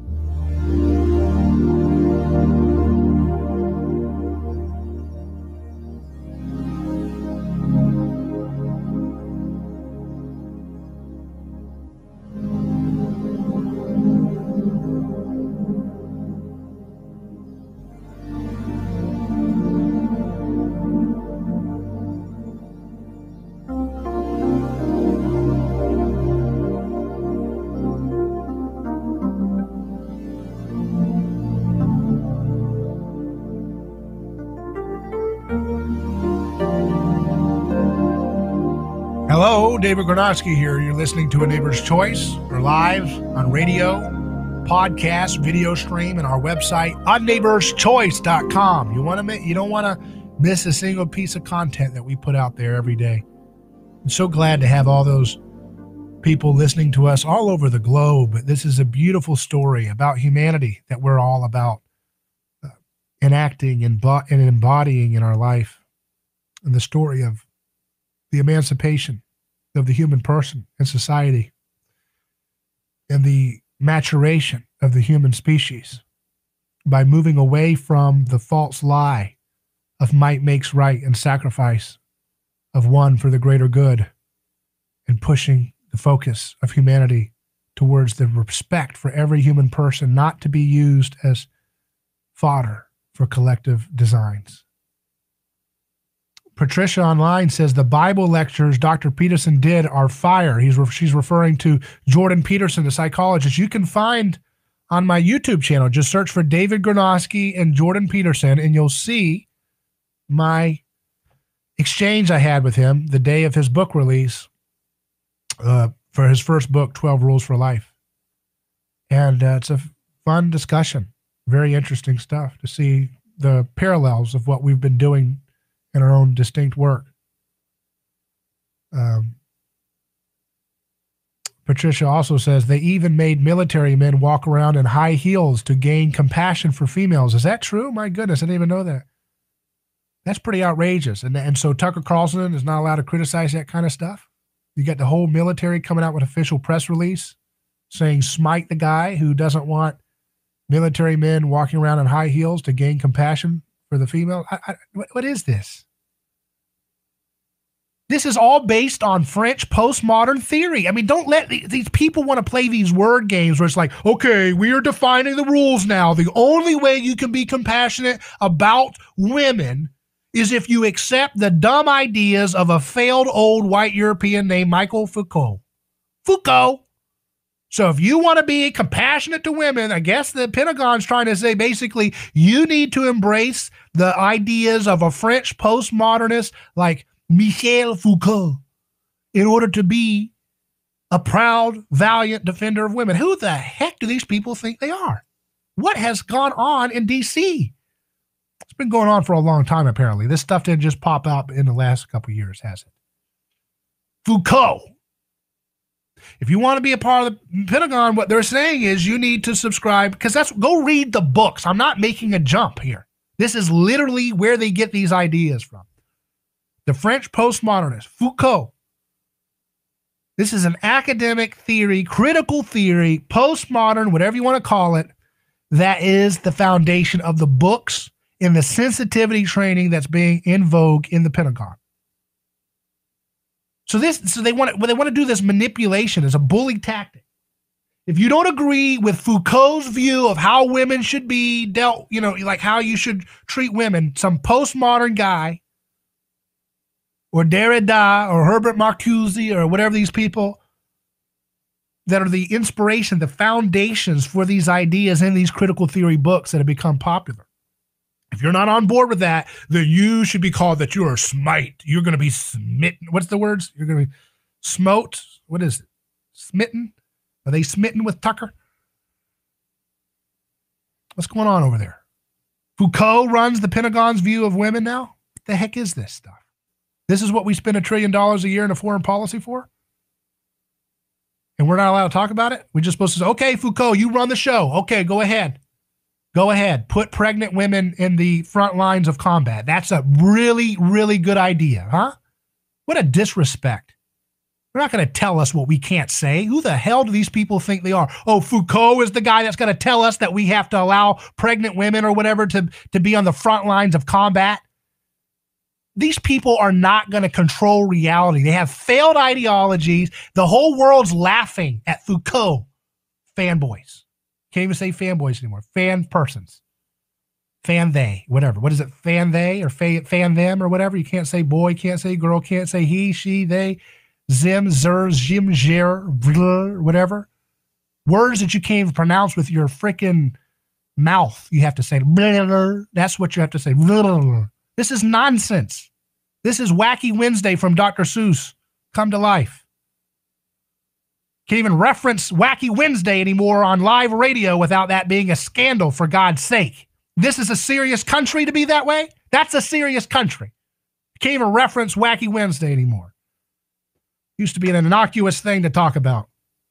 Now we're living in Wacky Wednesday, so if you reference Wacky Wednesday, you're in trouble. And if you challenge Michel Foucault in his ideas about how women should be whatever on the front lines of war, oh my God. What the hell have these people been reading? People have lost their mind, and we're supposed to sit there and act like this is a serious thing. There's a bunch of fanboys that got a hold of French postmodern theory. They don't even understand what the hell they're reading, and they're like, oh, this is cool. Let's push this stuff. Then somebody pushes back. And again, I haven't read all of Tucker's stuff, so I'm not endorsing. I don't know what the heck he said, but just little bits and pieces I've seen. What the heck? You can't say anything about putting a pregnant woman in the jet fighter? We don't have any respect for the dignity of, oh, well, of course we don't we, right? Of course, that's the whole point. A human being and a baby and a fetus, again, that's just a little accessory or something. Right? Like governor in Virginia, right? If it's born and you don't want it, you just take care of it and give it a little comfort, give it a little cushion.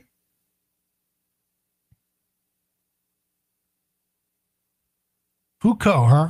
That's the big shot stuff we got to deal with now. Foo frickin' co. It's just stupid, man. It's embarrassing. This country is looking like a joke. because this kind of clown childishness is just boom, boom, boom. Becoming, it's a hysterical acceptance of stupidity. In other news, Tom Brady agrees to contract extension with Bucs. Future Hall of Fame quarterback locked in through 2022. That's in CBS Sports. It's huge news for the Buccaneers as they attempt to build a dynasty in Tampa.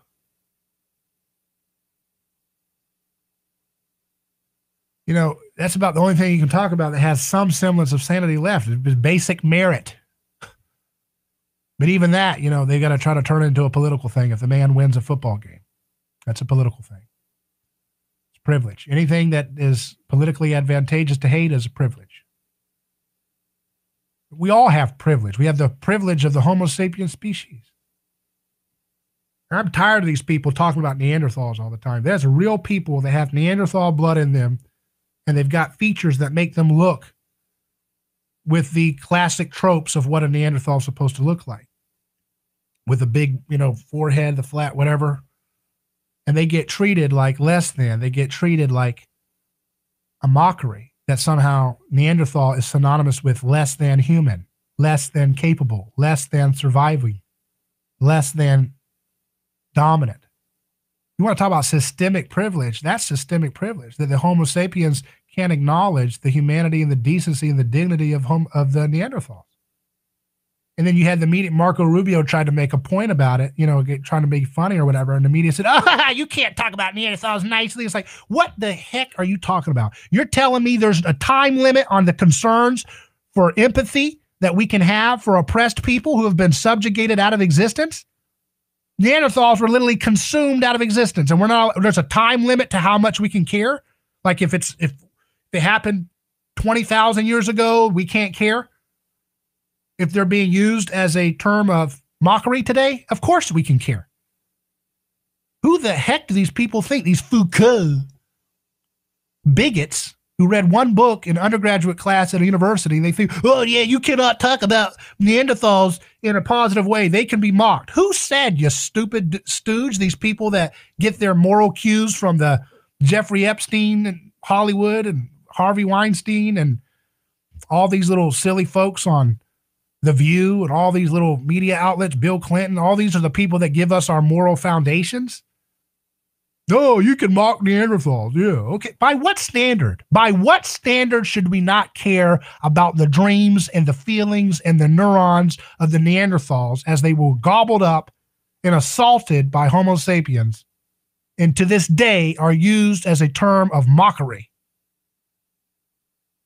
People carry those genes with them to this day. How can some people's oppression be ignored and laughed at? That's not based on any reality. Did the Neanderthals have pain? Did it hurt to be assaulted and gobbled up by Homo sapiens, cannibals? Was that painful? Was that psychologically traumatic? Were they systematically eliminated by competition from Homo sapiens? Yes.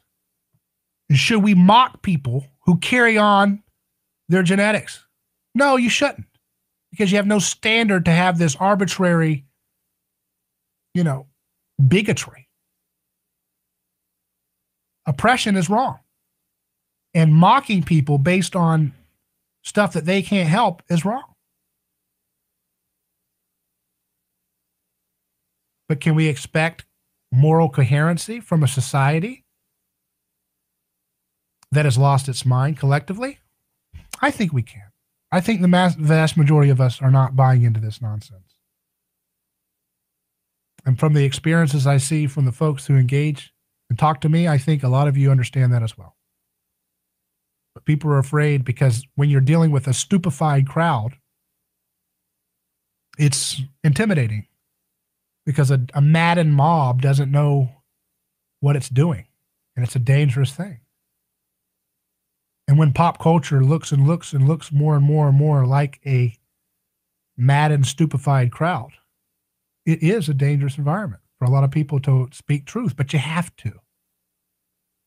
You have to push through that fear.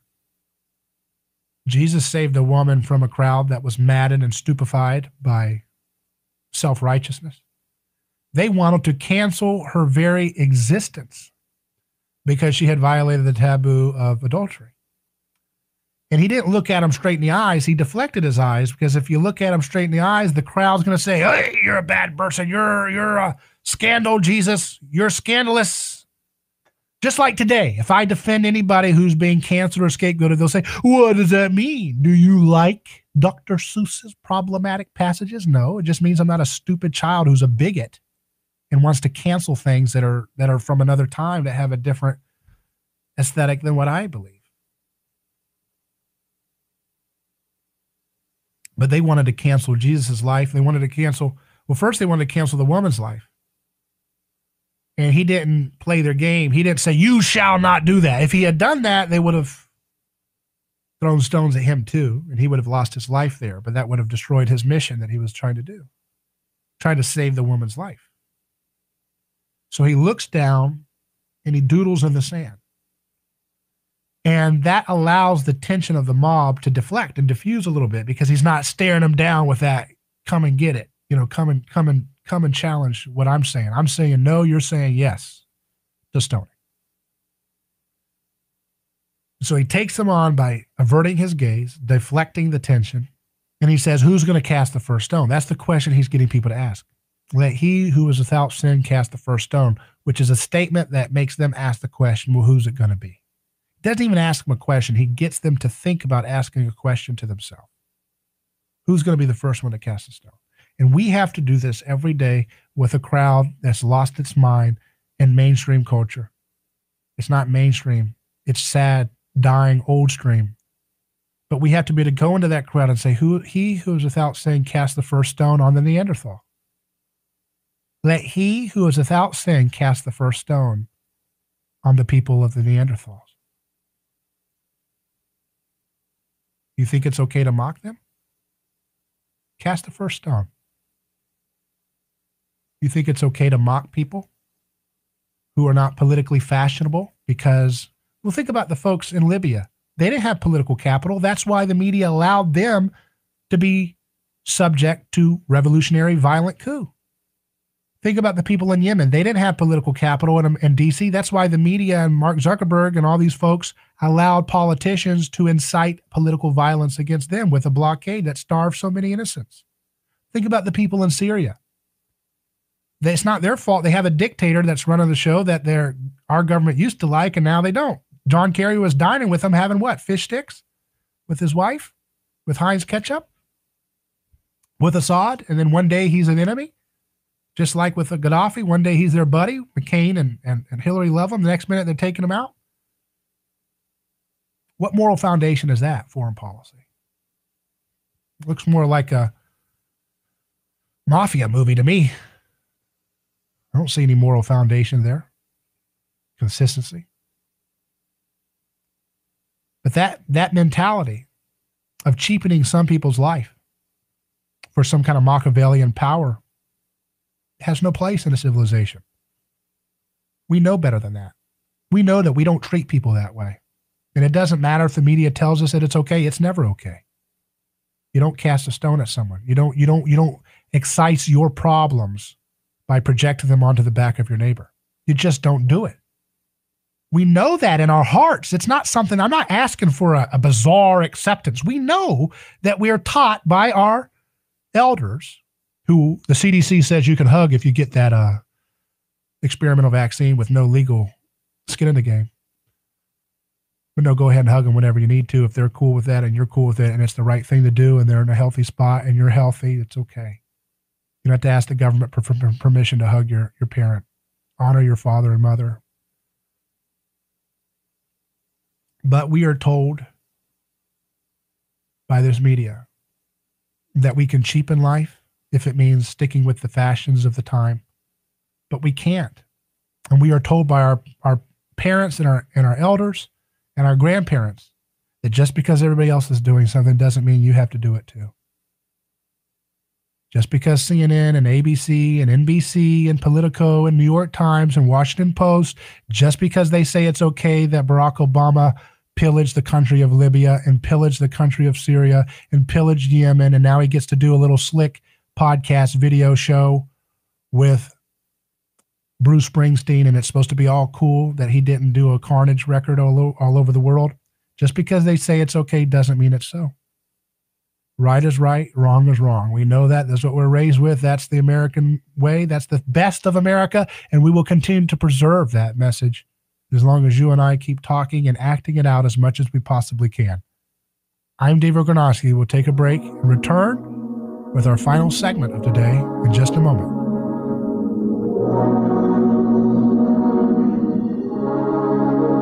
Hello, this is David Gornosky with A Neighbor's Choice. I've got a mission for you. I'm a big believer in eating family farm-raised, high-quality, grass-fed beef. That's why I'm a frequent customer of White Oak Pasture, a 6th-generation beautiful farm in southwest Georgia. Support sustainable, delicious meat of the highest quality. Ask for White Oak Pasture's beef at your local grocery here in Florida, or go to whiteoakpastures.com, and first-time customers get 20% off on purchases with our exclusive coupon code NEIGHBOR. A lawsuit is not something that anyone looks forward to. It's a stressful process. There are attorneys in Tampa Bay that keep clients well informed, creating less stress. That law firm is Catania. Personal injury law is defended with full disclosure. There is no guessing game. If it's an auto accident, medical malpractice, nursing home negligence, unsafe working conditions, or motorcycle accidents, the law firm of Catania will handle the process worry-free from start to finish. Many victims don't realize they have a claim for the loss until they talk to Catania. They only represent private individuals and treat every case as if it's going to trial. Putting families first is more than just a slogan. It's their way of practicing law. It's a commitment to you. Remember, they don't get paid if you don't get paid. So go to Catania.com. Over 28 years in practice. Catania, personal injury, auto, and motorcycle accident attorneys. Catania, putting families first. Office Tampa. Not attorney spokeswoman.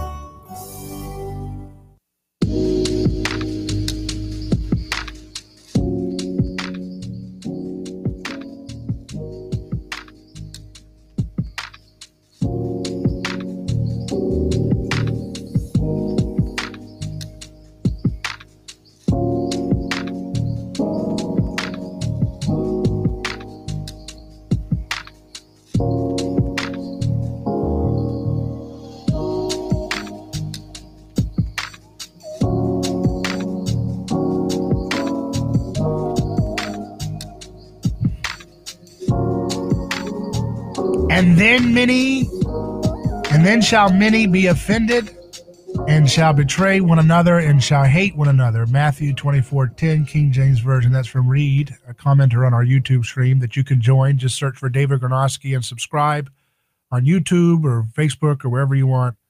We're also on Rumble and BitChute and other platforms too. MeWe.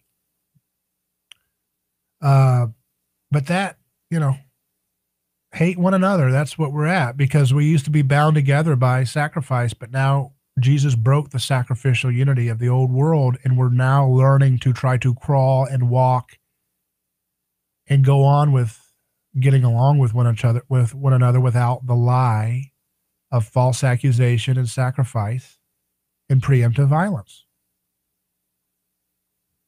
So to be a progressive is to be someone who understands that this is something we have to move beyond. We cannot stay in the brutish, old, outdated form of community, which the corporate media wants to keep us stuck in. Blame someone, scapegoat somebody, someone's a villain, someone's a hero, someone's a god, someone's a monster, and then using preemptive violence all over the world and foreign conflicts we shouldn't be in, and all over the domestic situation with nanny state regulations that preemptively use violence and coercion to create outcomes instead of allowing people to work out their own salvation with fear and trembling. That's the heart of the modern state as it craters and falls apart in its cultural legitimacy. And it doesn't have to be this way. We could do this in a much more nonviolent and peaceful way. We wouldn't have to be so stuck on this failed game of politics if we would only trust that there's a better way and there's a better path for building community and unity and love. Love doesn't have to be done by force. That's what politics tries to tell us. It's not true, though. You don't have to do it by force. So last couple stories here for today. We have this story in WisconsinSpotlight.com. It says special investigation infiltrating the election by MD Kittle. Hundreds of pages of emails and other documents obtained by Wisconsin Spotlight show that grant money from private left-leaning groups funded largely by Facebook CEO Mark Zuckerberg resulted in Democrat activists infiltrating the November presidential election in Wisconsin's 5 largest cities. Here's what the emails and Wisconsin Spotlight investigation found. A former Democratic operative, Michael Spitzer Rubenstein, served as a de facto elections administrator and had access to Green Bay's absentee ballots days before the election. Spitzer Rubenstein asked Green Bay's clerk if he and his team members could help correct or cure absentee ballots like they did in Milwaukee. Green Bay's clerk grew increasingly frustrated with the takeover of her department by the Democrat mayor's staff and outside groups. Brown County Clerk Sandy Juneau said the contract stipulated that Spitzer Rubenstein would have 4 of the 5 keys to the KI Center ballroom where ballots were stored and counted. Brown County's clerk said the city of Green Bay went rogue. Election law experts said the city illegally gave left-leaning groups authority over the election. Goodness gracious. What a disgrace. What a bunch of insurrectionists to act that way, to just take keys and do all this nonsense. Giving keys to political activists, giving access so that they could, quote, cure absentee ballots. And Zuckerberg's all involved in that, I guess, is what they're saying. So it will be interesting to see what comes of that. I'm sure Facebook doesn't want to share that story, right? Here's a story at nationalfile.com. Huge. Georgia fails to produce chain of custody for 404,000 absentee ballots months after contested election. A report by the Georgia Star News indicated, this is by Andrew White, that 67.5% of the state's estimated 600,000 absentee vote by mail ballots lack chain of custody documents. The report indicates that the state failed to produce chain of custody documentation for an estimated 404,691 absentee votes by mail ballots, which were placed into drop boxes and delivered to county registrars to be counted in the 2020 election. This means that 67.5% of the state's estimated 600,000 absentee vote by mail ballot count was found to not have chain of custody documentation. It is worth noting that the outcome of the 2020 election in Georgia was decided by less than 12,000 votes, which would be nearly 3% of the 404,000 absentee vote by mail ballots deposited into drop boxes and counted by county registrars. Fulton County, facing widespread criticism for various credible allegations of widespread voter fraud in the 2020 election, is one of the 35 scofflaw counties in Georgia that have failed to comply with open records requests and provide the absentee ballot drop box transfer forms that they were required to maintain according to the emergency rule passed by the Georgia State Election Board in July of 2020, according to the report. Nearly 300 drop boxes were utilized to collect absentee ballots in the 2020 election, authorized under Georgia Election Code Emergency Rule, approved by the State Election Board instead of a statute passed by the Georgia State Assembly, which says that drop box collection teams shall complete and sign a ballot transfer form upon removing the ballots from the drop box, which shall include the date, time, location, and number of ballots. The drop boxes were stimulated in part by donations to Georgia counties from the Center for Tech and Civic Life, a 501c3 funded by Facebook's Mark Zuckerberg and his wife Priscilla Chan. Zuckerberg donated nearly $350 million to the CTCL, for their 2020 election efforts, with more than $25 million going to the counties of Fulton, Gwinnett, Cobb, and DeKalb, according to the report. Well, there you go. Democracy dies in darkness. Where did we hear that from, huh? But, rest assured, same company, Facebook, doesn't want you to talk about it, does it? Oh, okay. Real convenient. Fascist little losers. Well, they're going to lose this idea. They're going to lose all cultural legitimacy as these bad ideas and shadowy million-dollar campaigns continue to come to light. And intelligent adults start speaking the truth and uncovering just what's going on. I'm David Gronowski. Great to talk to you. Email me hello@aneighborschoice.com. Godspeed. Your home for news, talk, and information. 1040.